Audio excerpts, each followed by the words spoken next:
예, 자, 마무리 1시간 더 말씀 나누도록 합니다. 이제 4페이지 빨리빨리 읽어나가도록 하겠습니다.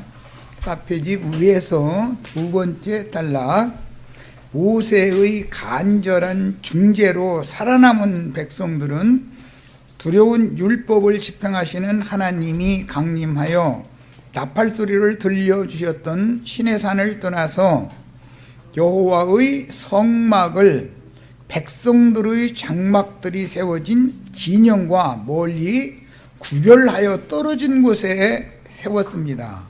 구약성경 이 내용 아시죠? 출애굽기 32장 33장 거기 보면은 시내산에서 떠났는데 다음 진을 칠 때는 하나님의 성막을 하나님의 백성들의 장막이 있는 그 진영에서 분리시켜서 성막을 별도로 세웠죠. 지금 아주 이 시간 중요한 얘기 하려고 그래요. 그래서 자기 백성들을 엄격한 잣대로 심판하시는 여호와의 임재 처소와 연약한 백성들을 멀리 분리시킴으로 자기 백성들과 함께 거하실 수가 없었으며 모세에게마저도 영광을 가리고 등만 보여주셨습니다.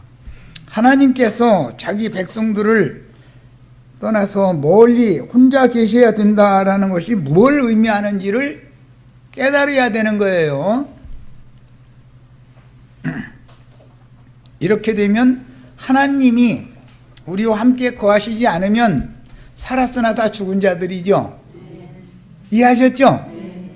그게 구약성경 어느 부분을 이렇게 읽을 때 이게 뭘 말한다라는 것을 영감으로 계시를 받아가면서 깨달아야 구원을 받는단 말이에요. 두 돌판을 먼저 깎아가지고 그 돌판에다가 십계명으로 요약된 말씀을 받아가지고 내려와서 그 돌판을 버렸다라는 것은 첫사람의 심령을 버렸다라는 뜻인 것이고, 두 번째 새로 돌판을 또 깎아가지고 올라가게 되죠. 그래가지고 두 번째 말씀을 가져오잖아요. 두 번째 말씀은 세계명의 말씀이고 새하나 말씀이라고 그러는데, 새로 깎아 만든 두 돌판 새 것이라는 것은 새 심령과 새 마음으로 다시 창조하신 새로운 피조물들을 상징하는 것이다 이게요. 옛사람은 율법 말씀에 의해서 심판받아 죽는 거죠. 정죄받고. 새사람은 그리스도의 말씀으로, 새 언약 말씀으로 죽을 수밖에 없는 육신의 장막을 입고 있지만 그래도 그 영혼을 살려준다 그 말이란 말이에요. 이것을 구속이라 그래요. 반드시 두 번째 사람만이, 즉 두 번째 사람은 예수 그리스도죠. 첫 번째 사람은 아담이잖아요. 아담이라는 말은 사람이라는 말인데, 성경에는 첫 아담, 첫 번째 사람과 둘째 아담, 두 번째 사람 예수님, 두 사람이 있어요. 예수님은 영으로 살리심을 받아서 살려주는 영이 되신 메시아시고, 첫 아담은 거룩한 하나님 말씀에 의해서 정죄받고 심판받아 저주받아 죽은 첫사람이다 이 말이야. 첫사람은 죽어야 되는 것이고 둘째 사람은 영생하는 생명을 얻는 거예요. 자, 그래서 두 돌판을 다시 깎아들고 시내산에 올라오게 하여 새 언약 말씀을 다시 새겨 주셨고, 이 새 언약 말씀을 오늘 우리 형제 자매님들의 신비에 주의 성령께서 너는 마땅히 죽을 죄인이지만 내가 너를 불쌍히 여겨서 내 새 심령을, 나의 생명을 부어서 살려준다라고 성령의 인침을 받아야 된단 말이에요. 오늘 이 말씀의 의미를 지금 하는 말 너무너무 중요한 말을 하는 거예요. 이 말씀이 하나님의 성령의 인을 통해서 나의 심령에 새겨져야 된다 이런 말이야. 그건 살려주는 영이죠. 모세의 영을 받으면 죽이는 영이잖아요. 죽이는 영은 첫 번째 돌비에 새긴 말씀 때문에 죽는 거단 말이야. 그 율법을 완성하고 이루기 위해서 예수님이 죄 있는 육신의 모양으로 오셔서 첫사람 아담의 모양으로, 첫 아담은 오실 자의 표상이었었죠. 예수님에 대한 표상이었어요. 그래서 첫 아담의 표상으로 말씀이 육신이 되어 오셔가지고 율법 말씀에 의해서 정죄받고 죽어야 된단 말이야. 예수님이 이것을 이루셨다, 이걸 단번에. 그 대신 하늘에서 하늘 아버지의 부활이요 생명이신 하나님 아버지의 말씀, 무궁한 생명의 능력에 의해서 사흘되던 날에 다시 살리심을 받으셨는데, 다시 살리심을 받은 그분의 예수 그리스도의 그 진리와 생명의 성령이 오늘 형제 자매님들의 신비에 새겨주셔야 된다 말이야. 성령으로. 그러면 형제 자매님들의 영이 살아나는 거죠. 심령이. 이런 축복이 다 있기를 바라요. 모세는 얼굴에 수건을 덮고 내려왔으니 백성들이 정죄와 심판의 직분을 행하는 모세, 즉 아론 계보 사람들의 그 직분을 모세가 레위인들에게 줬고, 레위인들을 대표하는 대사제 직분을 아론이 받았죠. 그런데 아론도 사실은 제일 중한 이스라엘 백성들 3천이 죽임당한 사람들의 죄의 괴수가, 범죄한 괴수가 아론이었죠. 실제는 아론이 죽어야 되는 거였죠. 모든 문제는 하나님의 말씀은 아까 이제 두 사람을 말씀드린 것처럼 하나님은 매사를 다 대표성을 갖게 한다 이거야. 아브라함 한 사람 얘기가 나오면 믿음 안으로 들어온 모든 성도들은 아브라함 자손이죠. 아브라함 대표성이죠. 이와 같이 성경엔 머리사상 대표성을 갖는단 말이야. 그래서 모세로 대표되는 모세의 제자들에게 맡겨진 영혼들은 율법 말씀으로 사제 직분을 행하는 세속교계의 목사님들에게 레위 계열의 사제 직분이 유전되고 있는 것이다, 영적으로는. 그래서 그 사람들은 항상 백성들 위에 군림하면서 레위 지파는 일을 하지 않고 헌금을 받아서 사는 것이 그들이었죠. 그래서 세상 교계가 그 영을 받아서 그렇게 하는 거예요. 이런 모든 게 다 영의 일이다.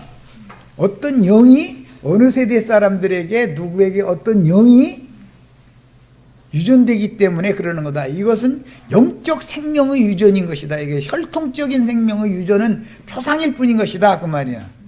잘 새겨서 이해가 되셨죠? 유대교 랍비들은 첫 번째로 돌판에 새겨주신 그 말씀, 그 이제 10계명으로 요약이 된 말씀인데, 그 10계명으로 요약된 조문의 율법 계명 말씀들을 미시나라고 그래가지고 613개 조항으로 세분화시켜서 쪼개. 모세 오경에 보면 무엇은 해라, 무엇은 하지 말라, 다 하지 말라는 걸 하면 죽고 허라는 걸 하지 않으면 죽는 거죠. 그러니까 하여튼 613개 조문 중에 하나만 걸리면 죽는 거예요. 어차피 죽는 거는. 그런데 시내산에서 모세에게 주신 토라라고 하는 10계명 율법 말씀을 세분화해가지고 613개 항목으로 나눠놔. 그래가지고 사방에다가 이렇게 쭉 얽어매놔. 그래가지고 너 여기에 걸려도 이쪽으로 가다 걸릴도 되고 저쪽으로 가다 어느 방향으로 가도 다 걸리게 만들어 놓는 거예요. 그러니까 율법의 목적은 옛사람을 정죄받고 죽이게 하는 법이죠. 유대교 랍비들은 이와 같이 첫 번째로 돌판에 새겨주신 말씀 받아가지고 내려온 그날 절기상으로 이게 오순절이라고 이렇게 주장을 하는데, 애굽에서 유월절을 먹은 날부터 계산해서 모세가 시내산에 올라갔다 내려온 날이 오순절이다 그러는데, 그 확실한 증거는 사실 없습니다. 날짜상으로 해봐도 정확하게 맞아 들어가지도 않고, 이것은 그들이 만들어내는 교리가 더 우선이다라는 걸 내가 설명하느라고 얘기를 한 거예요. 말씀이 우선이 아니라, 왜냐하면 애굽에서 유월절을 먹고 무교절 그 첫날 밤에 출애굽을 한 다음에, 출애굽을 한 날은 사흘 되던 날 출애굽이 완전히 됐죠. 이제 그 다음부터 석 달을 광야로 가가지고 시내산에 이르러서 그 다음에 40일 동안 금식 기도하면서 말씀 받았으니까 날짜가 안 맞아 들어가요 사실은. 그런데 그 사람들은 그게 빡 맞다는 거예요. 막 이렇게 우기죠. 우리 어떤 자매님 뭐 신학했다는데 신학교에서 이거 배웠죠? 오순절을 왜 이렇게 유대인들이 출애굽 이후에 시내산에서 모세가 율법 받아온 날이 오순절이다 하고 그거 조직신학에 그게 나오잖아요. 까먹었어요? 자매님? 신학회 때문에? 왜 기억력들이 너무 없더만. 신학을 했으면 뭐 알고 있어야지. 뭐 배운 거 다 까먹으면 뭐 목사노릇 어떻게 해 그럼? 아무것도 모르는 맹탕이면서 어떻게 목사노릇 들어오는지 모르겠어. 예루살렘 교회 생활이 시작된 후에 솔로몬 행각에서 안전뱅이를 고쳤고 백성들에게 전도하여 3,000명 살려준 말씀 위에 두 번째는 5,000명을 해결시켜 살리는 말씀이 나오죠. 이 말씀은 신약에 광야에서 예수님이 축사하신 떡과 물고기로 먼저는 떡 5개와 물고기 2마리로 축사하셔서 5,000명을 먹이고 12광주리를 남겼죠. 그 말씀이 사도행전에 가서 재현되는 이야기다. 그러니까요. 광야교회의 이것은 12지파에게 먹이는 말씀을 상징한다. 5,000명 5개 이런 이야기가 나오면 전부 유대인들에게 적용하는 숫자인 거예요. 그런데 두 번째는 보리떡 7개와 물고기 2마리를 가지고, 보리떡은 2개가 더 많죠. 축사해서 먹이기는 4,000명을 먹였죠. 그것은 성령께서 이방인들에게 땅끝까지 천지 사방에 보내서 전도를 하게 하실 때 그들이 빈몸으로 가면 안 되잖아요. 전도받을 사람들 먹을 양식을 가지고 가야지. 그것을 주어서 보내는 것에 대한 상징이에요. 자, 물론 이방인들인 우리에게는 두 번째로 주님이 보리떡 7개와 2마리의 생선을 축사하여 4,000을 먹이고 남은 7광주리를 사용하신 성령께서, 그러니까 실제로 영적인 숫자에 따지면 5,000보다 4,000이 더 많죠. 영적인 숫자로 따지면 4,000이 훨씬 많은 거예요. 구원 얻은 이방인의 수가 더 많은 것이지, 기간은 2,000년밖에 없어요. 율법 말씀 받은 사람들은 기간은 4,000년이지만 실제는 혈통적인 유대인들 중에서 구원 얻은 수는 이방 교회만큼 충만한 수가 아니잖아요. 유대인들에게만 전했으니까 그들은. 이런 것을 아셔야 돼. 영적인 숫자로 하면은 5,000보다 4,000이 많은 거예요. 1,000이라고 하는 것은 만수, 충만수를 말하는 거예요. 히브리어나 헬라어는 5에다가 1,000, 4에다가 1,000이 1,000이라는 것을 곱하는 것은 만수를, 그때 당시는 1,000만만 하면 최고, 지금은 뭐 억이란 수도 있고 경 이런 수가 있지만 그때 당시는 1,000만이면은 더 이상은 만 이상의 수는 알지를 못했었어요. 그런 때였기 때문에 표현을 그렇게 한 거예요.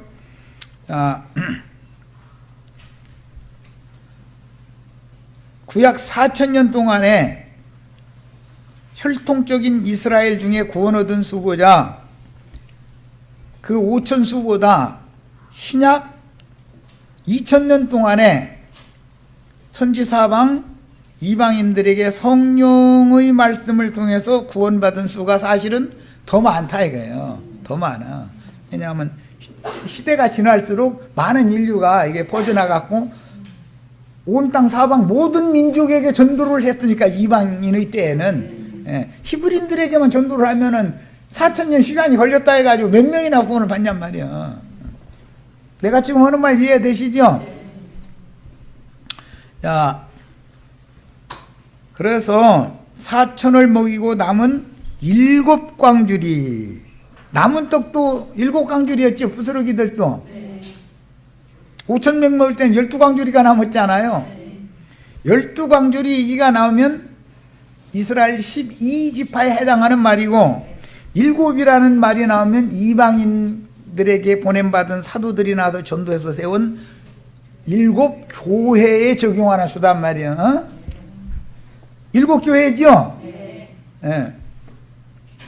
12지파와 7교회를 이미 이렇게 암시를 해놓는다 그런 말이야. 성경이라는 건 항상 아주 간략하게 어떤 말씀이 되어 있는 것 같아도 구약과 신약을 짝을 맞춰가지고 계시록의 완성을 말하는 데 목적이 두기 때문에 숫자 하나를 사용해도 이렇게 정확하게 사용을 하는 거고 경륜에 따라서 사용을 하는 말씀인 거예요.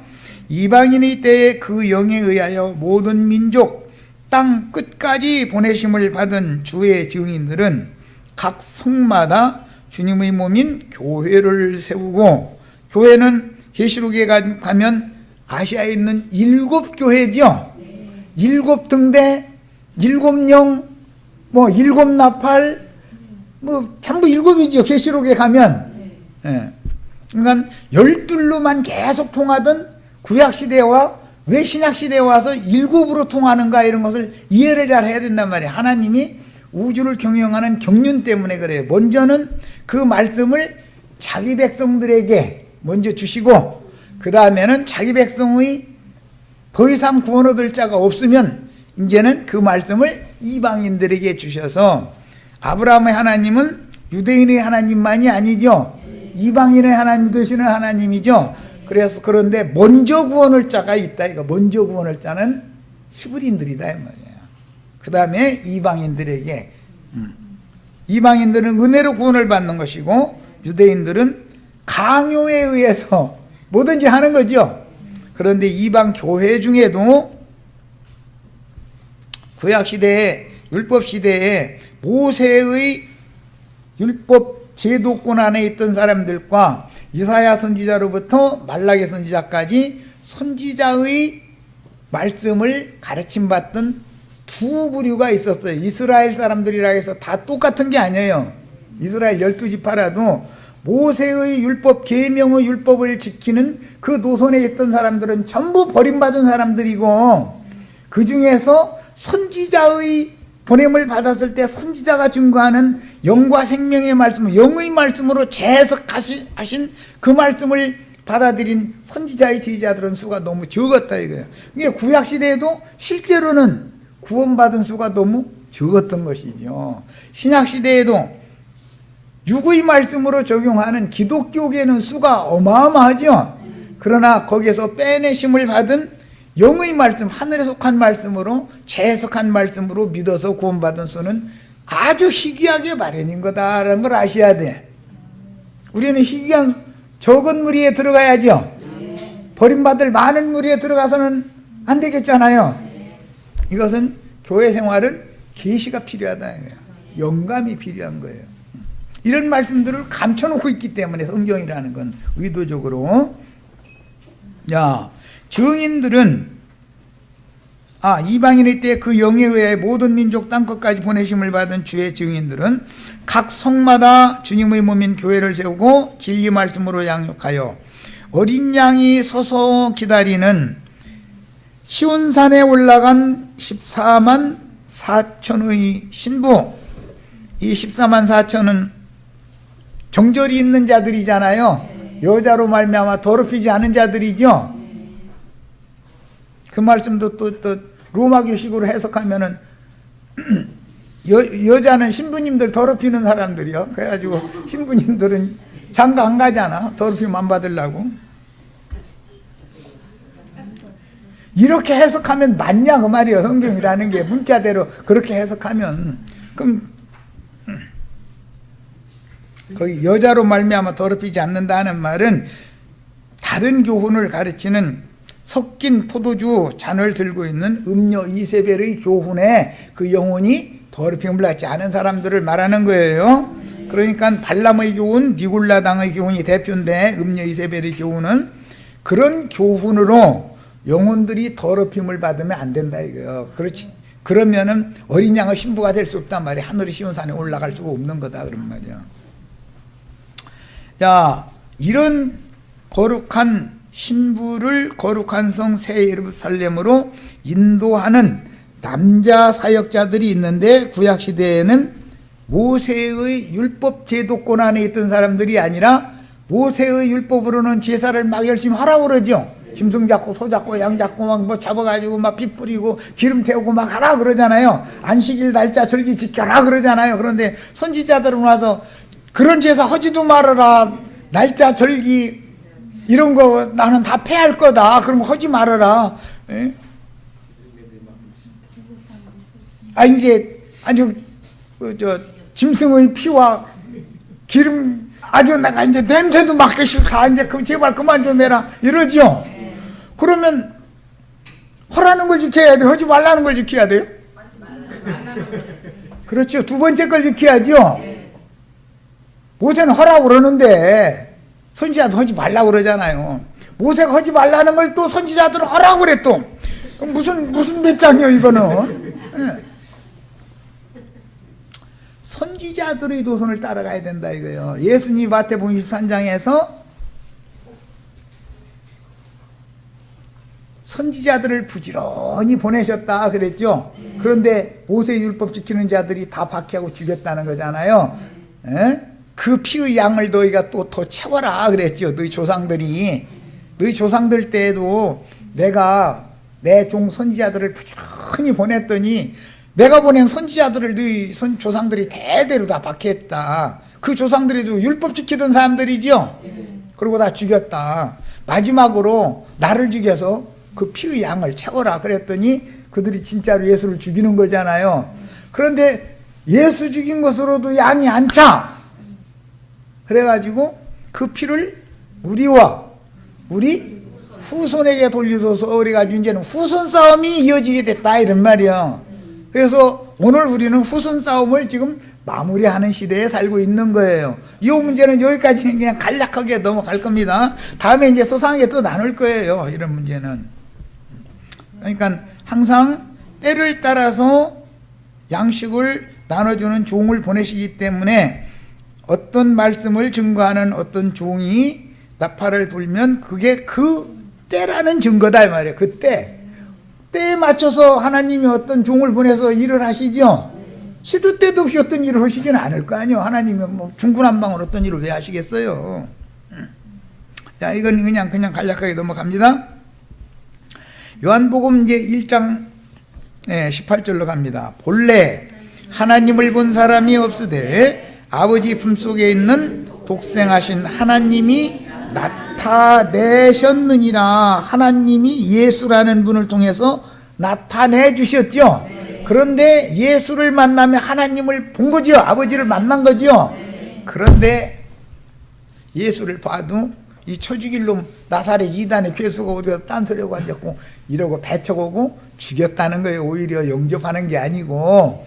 그런데 그들이 성경을 너무 잘하는 사람들이죠. 구약 성경 다 너무 잘하는 사람들이에요. 토라 율법을 미시나 율법으로 316개 조항으로 쪼개가지고 다 지키라고 강요하던 사람들이에요. 그럼 오늘날 그런 사람 만나면 형제 자매님들은 혹시라도 만날 일은 이제는 없겠지만 여기까지 와가지고 거기 가서 또 만날 일이 뭐가 있겠어. 혹시라도 만나면 너나 잘하시오 이래. 뭔 말인지 아시겠죠 이제? 나 올감해가지고 율법 사슬로 올감에다가 심판받아 죽게 하려고 그런 생각 꿈도 꾸지 말라고. 이제는 나 그거에서 벌써 벗어나가지고 이제 나도 귀가 뚫리고 눈이 열린 사람이 어디다 대고 그래 이러시라고. 이제 그 말도 못 알아들으면 설명해 주셔야 되고 뭐 그거 어쩌겠어 그걸.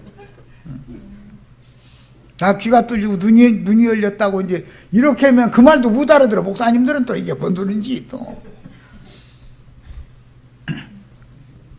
자, 조문의 율법 행위로 하나님을 섬기려는 관념이 수건이 되어, 그러니까 율법 계명 지키라고 하는 것은 자꾸 수건 씌우는 거죠. 조문의 율법 행위를 하나님의 의를 이루는 것이라고 여기는 성경 지식이 성경을 몰라서 그러는 게 아니에요. 유대인들이 예수 죽이고 사도들 죽인 사람들이 성경을 너무 잘 아는 사람들이죠. 성경 모르는 사람들이 아니죠. 그런데 그들이 아는 것은 육체 상관되는 계명의 율법이었다. 계명을 지키라는 거였다 이거예요. 조문, 율법 계명 조문으로 지키라는 거였단 말이야. 문자대로 지켜라 그걸 말한 거죠. 그것은 세상적인 것이고 아담 세계나 저주의 세계나 그게 적용되는 것이지, 영생해야 되는 새로운 피조물들인 두 번째 깎아 만든 돌판에 새기는 법과는 상관없는 거였었잖아요. 이해하셨죠 이제? 그들의 그런 성경 지식이 그들의 눈을 가려서 율법 조문들을 영과 생명의 말씀인 구속사로 새롭게 해석하신 주님의 말씀을 배척한 자들과 영으로 듣고 깨달아서 마음에 믿어진 제자들은 성경을 보고 이해하는 관점이 서로 달랐기 때문에 똑같은 성경 가지고 원수가 된 거예요. 창세기 시작에서부터 뱀과 여자는 원수, 뱀의 후손과 여자의 후손은 원수죠. 이것은 창세기에서부터 계시록까지 계속 매 세대마다 반복되는 거다 그런 말이에요. 이제 충분히 이해하시겠죠? 뱀이 보낸 사탄의 사자들은 사람들에게 접근해가지고 선악을 알게 하는 지식나무 열매를 먹여줘가지고, 즉 모세의 율법 말씀을 가르쳐가지고 계명 지키라고 하는 방법으로 죽인다 그 말이에요. 죽이는 자들을 어떻게 죽이는지를 이제 아시겠죠? 자, 요한복음 3장 13절 미리 인용구를 지금 여기 인용한 거예요. 하늘에서 내려온 자, 곧 하늘에 있는 인자 외에는, 원문에는 하늘에 있는이라는 용어가 있는데 한글 성경에는 그게 없죠.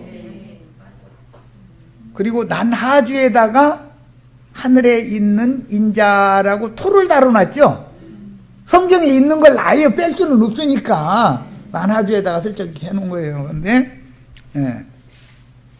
하늘에서 내려온 자와 땅에서 취함을 입은 아담이, 두 아담이 지금 대비되고 있죠. 하늘에서 내려온 자는 둘째 아담 예수님을 말하는 거잖아요. 하늘에서 내려왔다는 말은 말씀이 육신이 되었다 이거예요. 말씀이 하늘이고 하나님이죠. 하나님이 하늘이죠. 가장 높은 분. 말씀의 보냄을 받은 인자 예수는 하늘에서 내려온 자이며 곧 해석할 때는 하늘에 있는 인자다 이거예요. 자, 예수님이 이게 예루살렘 신전에서 니고데모와 나누는 대화 말씀 중에 나오는 말씀인데, 니고데모도 예수님도 예루살렘 신전에서 만나서 둘이 대화하고 있잖아요. 그런데 예수님은 하늘에서 내려와 가지고 하늘에 있는 중이고, 니고데모는 땅에서 나가지고 지금 땅에 있는 자다 이 말이에요. 그 땅에 있다라는 말은 하늘의 예루살렘에 있는 자와 아래 땅에 있는 땅의 예루살렘에 있는 자를 지금 대비하는 말인 거예요. 자, 예루살렘은 신의 도성이죠. 신의 도성이 지금 있는 예루살렘도 있고 위에 있는 예루살렘도 있다 그런 말이에요. 우리는 지금 위에 있는 예루살렘에 이르렀죠. 나도한 형제 오고 여기서 대화 나누고 있으면 우리가 하늘에다 앉혀졌어야 되는 거예요. 거기가 지금 안양시 만안 그 석수동 뭐 그렇다는데 거기가 하늘이요? 예. 주의 말씀이 하나님이 계신 곳은 그것이 하늘이죠. 어디라도 주님이 계시지 않으면 거기는 하늘 아니죠. 지옥이지. 이해되셨죠? 성경 해석을 하는 원칙을 가르치는 거예요, 지금. 예수님이 계신 곳은 거기가 천국이단 말이야. 예수님이 안 계시면 누가 뭐 현신의 권사님이 뭐 한 30년 전에 그랬지, 뭐 막 사흘 동안 뭐 냉동실인가 갔다 왔는데 막 천당을 가봤더니 막 그렇게 쭈뜨려 막 강아지가, 이쁜 강아지가 졸졸졸 막 따라오고 막 손만 뻗으면 막 아름다운 실과 막 먹고 막 그랬다고 그러는데 그 간증 듣고 내가 그거 거짓말이라고. 계시록에 보면 개들은 성 밖에 있다고 그랬는데 그는 강아지가 따라와? 안 맞는데 내가 이제 이런 적이 있는데 참 그게 알지도 못하면서 그냥 쓸데없는 소리 하다 보면은 뽀롱이 나는 거지 뭐. 뽀롱 나는 거지 뭐. 그런데 그때 그분이 막 그 대부파라고 지금 목사님 됐다고 그러대 뭐 해가지고 떼부자 되고 그랬죠. 이게 사기치면은 사람들이 그렇게 잘 속아. 진리를 준 거면 안 와. 나 이거 왜 이런지 모르겠어. 사람들이 진리 말씀을 받아들이기가 쉽지 않다는 걸 알 수 있는 거죠. 이제 이해시켜 드리느라 얘기한 거예요. 하늘에서 내려온 자 곧 하늘에 있는 인자 외에는, 절대 하늘에 있는이라는 건 예수님이 아버지 안에 있다. 나의 영혼은 주님의 말씀 안에, 아버지의 말씀과 내 영혼은 함께 있다. 지금 그 말이에요. 하늘에 있는 인자라는 말은 예수님의 영과 마음은 하나님의 말씀 안에 있다. 이거 아버지와 함께 있는 중이다 이 말이에요. 그럼 그게 하늘에 있는 거예요. 땅의 아비와 함께 있으면은 그것은 땅에 있는 자죠. 땅에서 나가지고 땅에 있는 자가 있고 하늘에서 와서 하늘에 있는 자가 있는 거예요. 오늘 우리 형제 자매들 어떤 편이 될지는 두 번째 편, 항상 두 번째 것 편에 쓰셔야 뭐 이 얘기는 뭐 쓰셔야 됩니다 안 됩니다 이제 이렇게도 얘기 안 할 거예요. 이제 알아서 하셔. 알아서. 예수님은 원래 아버지의 영광으로 말씀 안에 함께 계시던 참 하나님이셨지만 그 영광을 버리고 낮고 천한 인생들이 사는 자기 땅의 자기 백성들에게 찾아오셨죠. 하늘에서 땅으로 왔다라는 말은 하나님의 말씀을 가지고 말씀의 보냄을 받아서 육신을 입고 팔레스타인 땅 자기 백성들에게 왔다 그 말이잖아요. 자, 오셔서 종의 형체로 오셨으므로 외모만 보고 판단하던 유대교인들의 눈에는 예수님을 통해서 나타난 하나님의 영광을 볼 수가 없더라는 거예요. 왜? 그들은 수건 쓰고 내려온 모세의 제자들이기 때문에. 그들도 대대로 모세의 제자들은 수건 덮어 쓰죠. 똑같은 성경을 읽어도 수건을 덮어 쓰고 나서 읽으니까 본능으로 아는 인간의 관념으로나 성경을 해석하려고 그러지 하나님의 입장에서 하나님의 관점으로 성경 해석이 안 되더라 그런 말이요. 이 말은 영으로 거듭난 둘째 사람이 아니기 때문에 그렇다 하는 거예요. 성경을 알되 본능으로 아는 그것으로는 망하죠. 영과 생명으로 알아야 되잖아요. 그래서 심령이 가난한 제자들은 영으로 예수 안에 살아계신 하나님, 즉 말씀의 영광을 보았고, 유대교인들은 육의 눈으로 볼 수 없는 여호와의 형상을 자기들이 고안해서 만들어 세운 수많은 신들을 우상으로 숭배하고 있었던 것입니다. 기독교인들은 자기가 소망하고 자기가 원하고 바라는 신을 다 자기 나름으로 하나씩 만들어 가지고 있죠.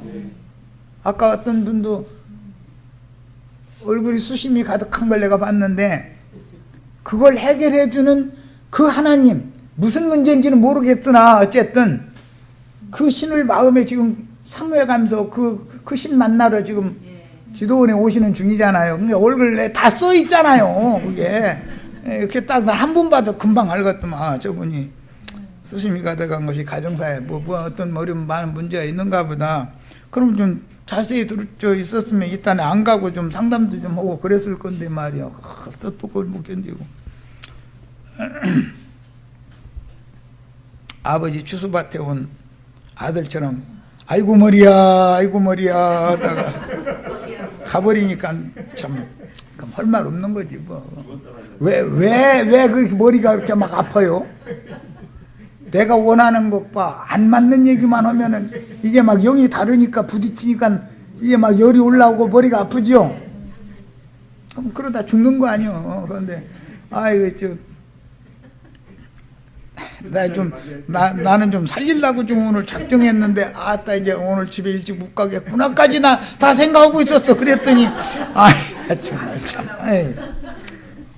또 지난번에 오셨던 어떤 분은 가서 목사님 데리고 와 잘했어 그랬더니 또 그것 가지고 트집 잡았다고 그러니 그게 나하고 대화하려면 뭔가 성경을 알고서 성경으로 해석해야지. 인간 말로 하면 나는 하늘의 말을 하고 그쪽에서는 땅의 말로 하고 이러면 안 맞는 거지 뭐. 사마리아 여인 보고도 네 남편 데리고 와 그러면은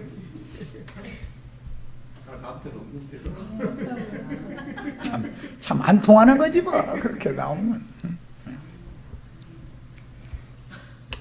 믿는 신자들의 남편은 목사님들이잖아요. 왜 이런 말을 성경을 영적인 해석으로 하는 법을 가르침을 안 받아서 모른다 이거예요. 예수님이 남편이라는 말은 내 영혼의 남편이다라는 말이지 육신의 남편 말하는 게 아니냐. 성경에 남편 데려과 예수님이 그랬으면 네 영혼의 지도자, 영혼을 지금까지 신앙 지도해 주는 사람 데려가 그 말이지. 예수님이 육신의 남편 데려오라. 육신의 남편 거기 데려다 놓으면 뭘 하고 데리고 오라고 했겠어. 사람들이 그러니 말이 통하겠냐 이거예요. 니고데모와 예수님 똑같이 예루살렘에서 지금 대화하고 있는데 하늘에서 내려온 자, 하늘에 있는 인자 이렇게 말하면 니고데모 하늘에 구름 타고 왔나? 나 그 이분 오는 거 못 봤는데? 막 이러고 있을 거 아니야. 그러고 자기 땅바닥 쪽에 여기가 하늘이요 그럼? 막 이러고 지금 이러면 대화가 통하겠냐 이 말이요. 성경 이야기라는 것이. 그런데 사람의 본능적인 지식으로 하나님은 영이니까 영적 말씀 해놨을 거 아니야. 땅에 붙은 관념으로 성경을 해석하면 맞아 들어가요 안 맞아 들어가요? 부딪힐 수밖에. 이게 땅의 일과 하늘의 일은 부딪히는 건데 당연히 그죠? 그래서 여기 와서 말씀 듣기가 어려운 거예요. 그래서 우리 형제 자매는 이 정도 됐으니까는 이제는 들리죠. 이제는 이게 내가 왜 이렇게 헤맸나 했더니 덜 목마르고 그랬는데 왜 그랬나 했더니 이제 조금 할 것 같아요. 여기까지는 됐죠. 앞으로는 흡족한 날이 금방 와요. 걱정하시지 마세요.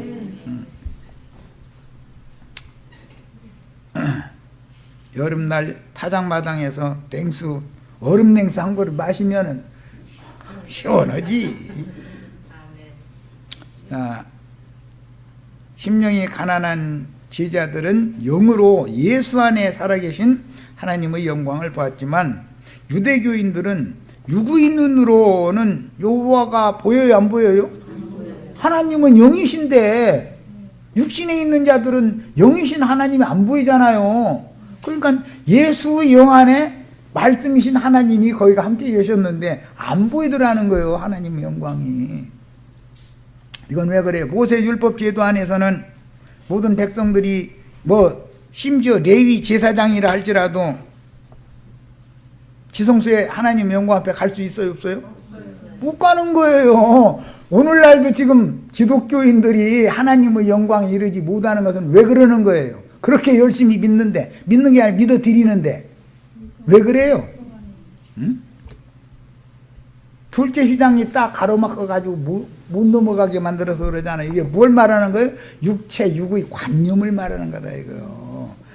그래서 고린도후서에서는 수건이라고 그랬고 히브리서에서는 하나님의 임재처소와 하나님의 백성들을 나누는 휘장이 딱 가로막고 있다는 거예요. 그것이 죄의 담이라고 하는 거예요. 육신의 생각이라는 거예요. 육신의 생각에 딱 가로막혀서 나는 이쪽에 있고 육신의 생각 건너편에 계신 하나님 보여요 안 보여요?